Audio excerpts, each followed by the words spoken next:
Hello everyone, I hope you all are fine. आज हम twelfth accountancy के अंदर हमारा नेक्स्ट रेशो करेंगे जो कि है रिटर्न ऑन इन्वेस्टमेंट, या जिसे ROI भी कहते हैं। नाम से ही पता चल रहा है कि इन्वेस्टमेंट पर रिटर्न, जो आपने पैसा इन्वेस्ट किया है उस पर आपको रिटर्न कितना मिल रहा है, वो होता है रिटर्न ऑन इन्वेस्टमेंट। देखो, ये जो रेशियो है ये एक बिजनेस की ओवरऑल प्रॉफिटेबिलिटी को दिखाता है। It is calculated by comparing the profit earn and the capital employed to earn it. ये हम कैसे कैलकुलेट करेंगे? इसके अंदर हम जो हमने कैपिटल, जो हमने पैसा लगाया और उस पर हमें जितना प्रॉफिट अर्न हुआ, ठीक है भाई, जो मैंने पैसा लगाया और उस पर मुझे जो प्रॉफिट हुआ, दोनों को कंपेयर करेंगे, तब हमारे पास क्या आएगा? Return on investment. देखो, ये जो रेशियो है ये यूजुअली परसेंटेज में होता है, इसलिए इसे रेट ऑफ रिटर्न भी कहा जाता है।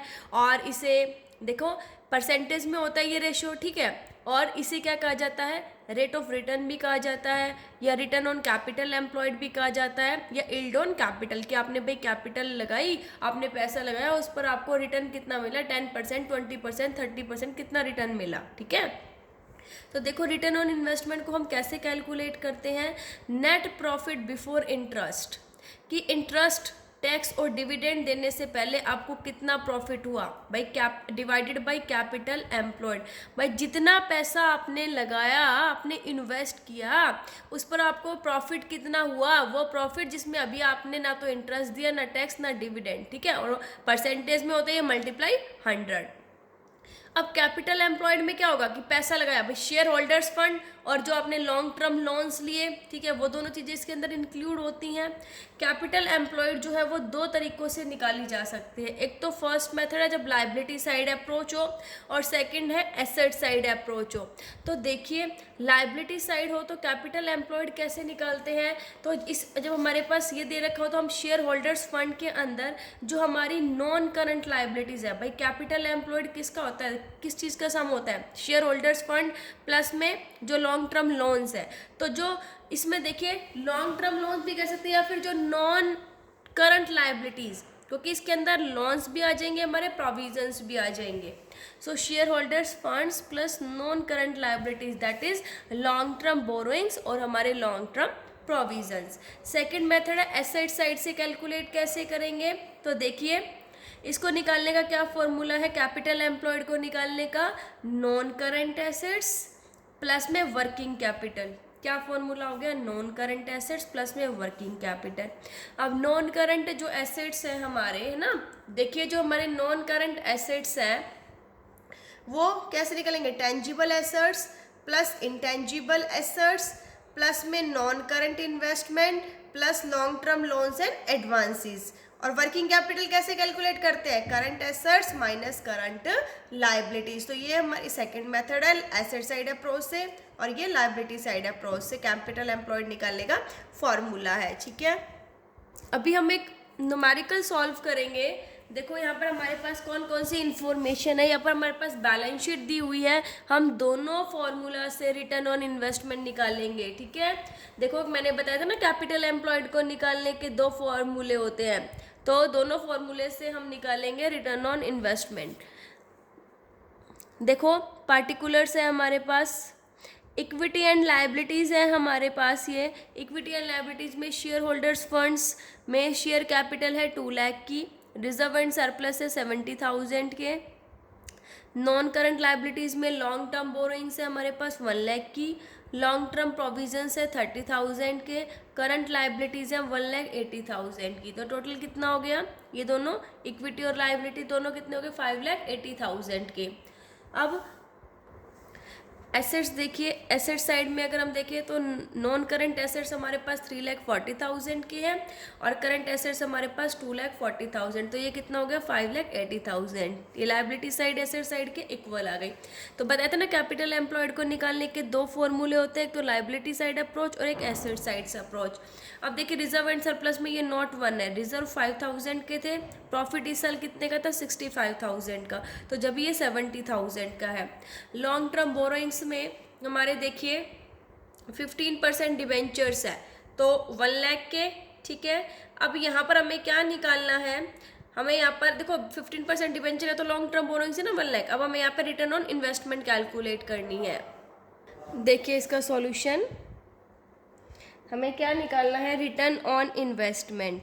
रिटर्न ऑन इन्वेस्टमेंट निकालने का क्या फॉर्मूला है, net profit before interest and tax, before interest and tax divided by capital employed multiply 100। ठीक है। अब देखिए हमें पहले तो net profit before interest and tax calculate करना है। सो हम net profit before interest and tax calculate करेंगे। Calculation of net profit before interest and tax. अब देखिए बैलेंस शीट के अकॉर्डिंग प्रॉफिट कितने का था, हमारे पास प्रॉफिट दिया हुआ था ना, प्रॉफिट कितना है हमारे पास, एज पर बैलेंस शीट प्रॉफिट था हमारे पास 65,000 का हमें प्रॉफिट दिया हुआ है। ठीक है। अब देखिए net profit before interest and tax calculate करना है। यहाँ पर देखिए प्रॉफिट बैलेंस शीट के अकॉर्डिंग है 65,000 का। अब हमें क्या निकालना है, net profit before interest and tax. तो अब देखो इसमें इस प्रॉफिट में तो क्या है भाई, तो नेट प्रॉफिट है। ठीक है, बैलेंस शीट के अकॉर्डिंग इंटरेस्ट जो है टैक्स सब दिया हुआ है। अब हम क्या करेंगे, इसमें ऐड कर देंगे क्योंकि हमें तो चाहिए net profit before interest and tax. अब देखो प्रॉफिट एज पर बैलेंस शीट जो है वो हमारे पास दे रखा है 65,000 का। अब ऐड कर देंगे हम इंटरेस्ट ऑन डिबेंचर्स। ठीक है, यहाँ पर सारा आ जाएगा इंटरेस्ट टैक्स एंड डिविडेंड्स। अब देखिए इंटरेस्ट, अब डिबेंचर्स दिए हुए हैं हमारे पास। अब डिबेंचर्स पे हम क्या देते हैं, इंटरेस्ट। तो कितना था, 1 लाख के डिबेंचर थे और 15% डिबेंचर्स थे 1 लाख के। तो यहाँ पर हम क्या कर देंगे, ऐड इंटरेस्ट ऑन डिबेंचर जो कि हमारा कितना है 50% ऑफ 1 लाख। ये हमारा कितना हो गया 15,000 का। और देखो हमारे पास शेयर नहीं है तो डिविडेंड नहीं दिया, टैक्स कोई नहीं दिया, तो ये हमारा हो जाएगा net profit before interest tax and dividend. ठीक है, एंड डिविडेंड। अब देखिए ये हमारे पास प्रॉफिट आ गया। अब हमें कैपिटल एम्प्लॉयड को कैलकुलेट करना है। ये तो हमारे पास आ गया। अब हम कैपिटल एम्प्लॉयड को कैलकुलेट करने के 2 मेथड होते हैं। पहले हम फर्स्ट मेथड से करेंगे जो कि हमारा है लायबिलिटी अप्रोच। ठीक है। अब देखिए फर्स्ट मेथड से हम लायबिलिटीज में क्या करेंगे, शेयर कैपिटल हमारे पास कितनी है 2 लाख की। रिजर्व है हमारे पास 5,000 के। प्रॉफिट हमें दे रखा है प्रॉफिट फॉर द ईयर, यहाँ पर हम प्रॉफिट फॉर द ईयर लेंगे, वो है हमारे पास 65,000 और 15% डिबेंचर्स है हमारे पास, वो है 1 लाख के। लॉन्ग टर्म प्रोविज़न है हमारे पास 30,000 का। तो ये कैपिटल एम्प्लॉयड में हम इनको ऐड कर देंगे, निकाल लेंगे कैपिटल एम्प्लॉयड कितनी आ जाएगी हमारे पास, ये हम ऐड करेंगे तो कैपिटल एम्प्लॉयड जो है वो हमारे पास आ जाएगी 4 लाख। क्योंकि देखिए कैपिटल एम्प्लॉयड को निकालने का फॉर्मूला क्या होता है, फर्स्ट मेथड से हम कैसे निकालते हैं, शेयर होल्डर्स फंड्स में नॉन करंट लायबिलिटीज़ को ऐड कर देते हैं। ये हमारे शेयर होल्डर्स फंड हो गए, इसके अंदर नॉन करंट लायबिलिटीज़ कौन सी हो गई, जो हमारे लॉन्ग टर्म लोन्स और प्रोविजन है, ये 15% डिबेंचर्स। ठीक है, और लॉन्ग टर्म प्रोविजन, ये हो गया हमारे पास 4 लाख का। अब सेकंड मेथड से अगर हम कैपिटल एम्प्लॉयड को कैलकुलेट करते हैं, second method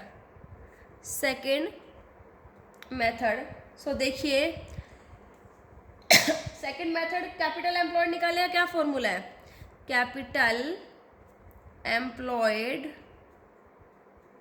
is equal to non current assets plus working capital. ठीक है, सो नॉन करंट एसेट्स में हम वर्किंग कैपिटल ऐड कर देंगे।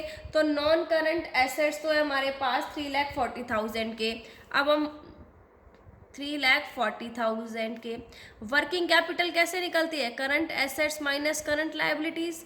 तो ये हमारी कितनी हो जाएगी? करंट एसेट्स है हमारे पास 2,40,000 के और करंट लायबिलिटीज है हमारे पास 1,80,000 की। ठीक है, सो हमारे पास क्या आ जाएगा? 3,40,000 plus 60,000 that is equal to 4 lakh. तो दोनों से कैपिटल एम्प्लॉयड हमारे पास सेम आई है। ठीक है, अब हम क्या कर देंगे? Return on investment. अब हम फॉर्मूला अप्लाई कर देंगे। रिटर्न ऑन इन्वेस्टमेंट क्या होता है? Net profit before interest, tax and dividend divided by capital employed multiply by 100। ठीक है, net profit before interest, tax and dividend हमारे पास कितना आया था? 80,000 का। कैपिटल एम्प्लॉयड है हमारे पास 4 लाख की, मल्टीप्लाई 100, ये हमारे पास कितना आ जाएगा? 20%। इट मीन्स क्या है कि 20% जो है वो क्या हो रहा है? रिटर्न मिल रही है इन्वेस्टमेंट पर। ठीक है, सो आई होप कि आपको ये समझ आ गया होगा, अच्छे से समझ आ गया होगा ये। इसको देखो, हमने कैपिटल एम्प्लॉयड फर्स्ट से निकाला, सेकंड मेथड से निकाला, ये हमने निकाला लायबिलिटी साइड से। ठीक है, और ये था हमारा asset side, asset side. So I hope आपको समझ आ गया होगा अच्छे से। Thank you, stay safe, stay home.